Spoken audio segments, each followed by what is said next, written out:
राधे राधे दोस्तों, कैसे हो आप। आशा करता हूँ कि आप सभी खुश होंगे। उस परमात्मा से यही प्रार्थना करूंगा आप हमेशा खुश रहें, मस्त रहें, मगन रहें। दोस्तों, आज का नौजवान साथी खुद को पहचान ही नहीं पा रहा है कि वो क्या कुछ कर सकता है। उसको समझ में ही नहीं आता कि मैं हूं क्या और मैं बन क्या सकता हूँ। इन दोनों के बीच की जो कड़ी होती है ना, कि मैं हूं क्या और मैं क्या बन सकता हूँ, इन दोनों के बीच में जो भी वो सोचता है वो कर नहीं पाता है। योजनाएं बहुत सारी होती है, लेकिन उस पर कार्य करने के लिए ना तो उसमें सोच समझने की शक्ति बन पाती है, ना वो किसी से उन योजनाओं को शेयर कर पाता है और ना ही उन योजनाओं पे कार्य कर पाता है। संगत का असर, संगति भी ऐसी ही होती है कि अपन अगर एक मंडली में बैठते हैं जिसमें अपने यार दोस्त होते हैं, वो सब यार दोस्त या तो निठल्ले होते हैं या फिर कोई ना कोई छोटा मोटा रोजगार करने वाले होते हैं। अगर उन्हीं यार दोस्तों में से कोई एक बिजनेसमैन होता है या फिर कोई प्रतिष्ठित सरकारी कर्मचारी होता है या फिर जिसकी सोच उन मंडली में से सबसे अलग सोच होती है, अगर ऐसा कोई होता है तो उसकी बातों पे ध्यान भी नहीं देते। बस क्या करते हैं कि उनकी बातों पर विचार करते हैं कि वो देख ऐसा कर रहा है, ये ऐसा कर रहा है, ये ऐसा कर रहा है। अब संगत का एक उदाहरण देता हूं मैं छोटा सा। अगर आप एक ऐसी मंडली में हो, एक ऐसे मित्रगण में हो जिनमें सभी ही की औसतन एवरेज तनख्वाह, जो नौकरी करने वाले होते हैं, वो 10,000 या 15,000 या 20,000 तक है, तो जो वो मंडली होगी, वो जो दोस्त होंगे आपके, वो जो साथी लोग होंगे, वो उस 20,000 तक की ही बात करेंगे आपके पास कि ये जो 20,000 में मेरे को मिल रहा है, मेरे को सुकून है, मैं खुश हूँ, और ये फालतू की माथापच्ची मेरे को नहीं चाहिए। अब क्या होता है, अगर आप 20,000 की सोच से ऊपर जाएंगे, कोई 50,000 रुपए कमाने वाले आदमी के पास जाएंगे, तो उसकी सोच में और 20,000 रुपए कमाने वाले की सोच में, दोनों सोच में बहुत फर्क होगा। अब 50,000 वाले से आप 1 लाख रुपए महीने कमाने वाले के पास बैठेंगे, कोई संयोग बन ही जाएगा, आप बैठ जाएंगे और उससे उसी के बिजनेस के बारे में अगर चर्चा करेंगे, तो वो 1 लाख वाली जो सोच होगी ना उसकी, वो 50,000 रुपए से भी कई गुना ज्यादा वाली उसकी सोच होगी। तो आज का जो नौजवान साथी वो समझ ही नहीं पाता कि मैं उस 1 लाख 2 लाख तक भी पहुंच सकता हूँ। अब इससे रिलेटेड एक कहानी है, एक छोटी सी कहानी है, आप लोगों ने सुनी हुई है, एक बार और सुन लीजिए। एक शेर का बच्चा होता है, पैदा होते ही वो खो जाता है। जंगल है, भागता भागता भागता भागता रास्ता भटक जाता है और वो खो जाता है और भेड़ों के पास वो चला जाता है। रास्ता भटकते भटकते भेड़ों के पास चला गया। अब भेड़ों के पास चला गया, उस शेर का जीवन, बच्चा है, शावक है, उस शेर का जीवन उस ही भेड़ों की नजर में, उस ही भेड़ों की मंडली में, उस ही भेड़ों वाली सोच में जीवन व्यतीत करने लग जाता है। वो अपने आप को भी वो भेड़ ही समझने लगता है कि मैं भी ये भेड़ ही हूँ और इन्हीं की तरह मेरे को अपना जीवन व्यतीत करना है।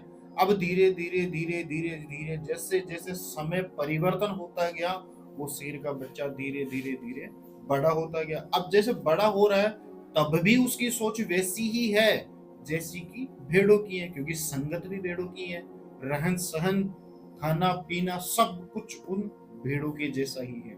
अब धीरे धीरे और बड़ा हो गया, हष्ट पुष्ट हो गया, जवान हो गया शेर। जो शेर का बच्चा था, अब वो शेर लगने लग गया। भेड़े उससे डरती नहीं थी, क्यों?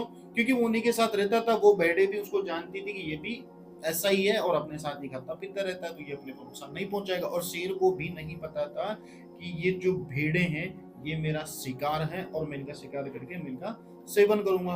वो उन्हीं के साथ रमा हुआ था और अपना जीवन व्यतीत कर रहा था। एक दिन क्या हुआ कि एक बड़ा सारा शेर, जंगल का राजा शेर, आ गया, सब भेड़ों पे आक्रमण कर दिया। अब भेड़ों पे आक्रमण किया तो भेड़ें सारी भागने लगी। अब उन भेड़ों के साथ वो जो शेर था, जो बच्चा था वो शेर बन गया था, वो भी उन भेड़ों के साथ भागने लगा। अब उस शेर को भागते हुए देख के वो जो दूसरा शेर आया था आक्रमण करने के लिए, वो सोचने लगा कि यार ये क्यों भाग रहा है, ये तो शेर है, इन इस शेर को तो इन पे शिकार करना चाहिए, और शिकार करने के बजाय ये उन्हीं ही के साथ भाग रहा है। अब किसी तरह, जैसे कि जानवरों की भाषा होती है, तो उस शेर ने उस शेर को कुछ अपनी भाषा में बुलाया, भाई तू पास में आ मेरे। अब वो शेर डरता डरता तो आ गया। बोले कि तू भागा क्यों? बोले मैं भी तो भेड़ ही हूँ, तो मैं भी भाग रहा हूँ, मेरे को भी डर लग रहा है आपसे, मैं भी भाग रहा हूँ। बोले तू चल मेरे साथ। अब वो शेर उसको ले गया नदी के किनारे। अब नदी के किनारे ले गया तो पानी होता है, पानी में अपनी शक्ल साफ दिखती है कि अपन कैसे हैं, कैसे दिखते हैं। जब शेर ने बोला कि तू अपनी शक्ल इस पानी में देख और पहचान खुद को कि तू क्या चीज है, उस शेर ने पानी में शक्ल देखी, शक्ल देखी तो पहचान गए, बोले मैं तो ठीक इस शेर के जैसा ही दिखता हूँ, तो मैं भी शेर ही हूँ, मैं भेड़ कहाँ हूँ। अब उस शेर ने उसको समझाया कि तू शेर ही था, शेर ही है और शेर ही रहेगा, लेकिन इस संगत में रहने से, इन भेड़ों के साथ में रहने से तू खुद को पहचान नहीं पाया और ना ही उस रास्ते पे चल पाया जो तेरा रास्ता सुनिश्चित था। जैसे ही शेर को पता चला कि मैं शेर हूं, उसने दहाड़ना शुरू किया। इतनी जबरदस्त दहाड़ मारी, जो आसपास का जो क्षेत्र था ना, उसमें सारे जो जीव जंतु पशु पक्षी सब दहल उठे उसकी दहाड़ से। उसको खुद की पहचान होगी कि मैं क्या चीज हूँ। उसी ही प्रकार अपनी जो संगत होती है, अपनी जो आसपास के लोग होते हैं, अपने जो यार दोस्त होते हैं, अगर उन यार दोस्तों की सोच और उन यार दोस्तों की संगत अगर वैसी ही है कि मैं इस सोच से ऊपर नहीं जा सकता, तो आप भी उन्हीं में से हो, आप उस संगत से ऊपर नहीं जा सकते। और जैसे ही आपके पास कोई ऐसा इंसान आके आपको समझाता है या फिर आपको जीवन की हकीकत बताता है, आपको एम बताता है, आपका लक्ष्य बताता है और आपकी ताकत बताता है कि आप क्या कर सकते हो, आप उसकी बातों से मोहित जरूर हो जाएंगे। मोटिवेशन भी आ जाएगा, जबरदस्त वाला आ जाएगा कि उसकी यार ये कह रहा है सही कह रहा है, मैं ये कर सकता हूँ, मैं वो कर सकता हूँ। लेकिन कुछ दिनों के बाद रुक जाते हैं, कर नहीं पाते कि मेरे से नहीं होगा। क्यों नहीं होगा? अरे क्यों नहीं होगा? मनुष्य जीवन हो, आप भगवान के अंश हो, क्यों नहीं होगा आपसे? आप जिंदगी में आए हो तो कुछ करने के लिए आए हो, अपने लक्ष्य की प्राप्ति करने के लिए ही आए हो, या फिर इस मंडली पे बैठ के अपना टाइम पास करने के लिए आए हो कि ठीक है यार हो रहा है अपने को 10-20 हजार रुपये मिल रहा है और अपना गुजारा हो रहा है। ठीक है, 10-20 हजार रुपये में अपना गुजारा हो सकता है, लेकिन आप इससे भी ज्यादा कर सकते हो। अपनी इस दिमाग की ताकत से, अपनी सोच से, अपनी अंतर आत्मा से आप इससे भी ज्यादा गेन कर सकते हो। ये पैसे कमाने वाली ही बात नहीं है। अगर आप किसी भी फील्ड की बात करते हैं, एजुकेशन फील्ड की बात करते हैं, तो अगर उसी ही मंडली के आपके लोग हैं कि कोई 40-50% अगर वो मंडली वाले लोग, वो मंडली वाले दोस्त अगर वो 40-50% अगर अंक लेके आ रहे हैं, तो आपकी सोच भी उन्हीं ही की तरह होगी कि यार ये भी तो कर रहे हैं, तो अपन भी वो 40-50% अंक लेके आते हैं और अपना काम करते हैं। लेकिन अगर जैसे ही कोई मेरिट वाला टॉप वाला स्टूडेंट आपके पास बैठता है, तो आपकी सोच उसके जैसी हो जाती है और आप कोशिश करते हैं, वो आपको समझाता भी और आप उसकी राह पे चलते भी हैं। लेकिन कुछ दिनों बाद, क्योंकि संगत तो वैसी है, बैठना उठना सब वहीं पे है, वो बड़ा पढ़ेसरी हो रहा है, वो बड़ा ये हो रहा है, ये सारी बातें आप सुन नहीं सकते। तो खुद को पहचानो कि आप क्या हो और क्या कर सकते हो, क्या चीज हासिल कर सकते हो। ऐसी कोई चीज नहीं है मनुष्य के लिए जो वो हासिल ना कर सके, अगर दृढ़ निश्चय उसने कर लिया।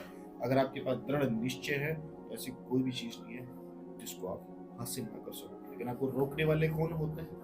वही मंडली के लोग, वही आसपास के लोग जो आपको कटाक्ष करेंगे। ओ ये देखो, ये जा रहा है, ये करेगा, वो करेगा। आप उनकी बातों में आ जाएंगे और रुक जाएंगे कि यार मेरी बदनामी हो रही है, मेरे बारे में लोग ये बोल रहे हैं, तो मैं सुन नहीं सकता, सुनना पड़ेगा। अगर लक्ष्य को पाना है, अगर जिंदगी में कुछ करना है, तो इन लोगों से और इनकी सोच से लड़ना पड़ेगा और आगे बढ़ना पड़ेगा। ठीक उसी प्रकार जिस प्रकार शेर ने उस दूसरे शेर को राह दिखाई कि तू क्या है और क्या नहीं है, वो चीज उसको बताए, उसी प्रकार मैं भी वही बताना चाहता हूँ कि आप एक मनुष्य जीवन में हो, एक प्राणी हो, लड़का हो या लड़की हो, जो भी कोई हो, मेरा वीडियो देख रहे हो, तो मैं आपसे यही कहूंगा कि खुद को पहचानो। आप अपने जीवन में वो सब कुछ हासिल कर सकते हो जो आपने सपने में सोचा था, और सपने उसी के सच होते हैं जो सपनों पे कार्य करते हैं। उठ जाओ, लग जाओ और अपनी मेहनत इतनी करो, इतनी मेहनत करो, इतनी मेहनत करो कि सफलता खुद आपके कदम चूमने के लिए आए। फिलहाल के लिए इतना ही। राधे।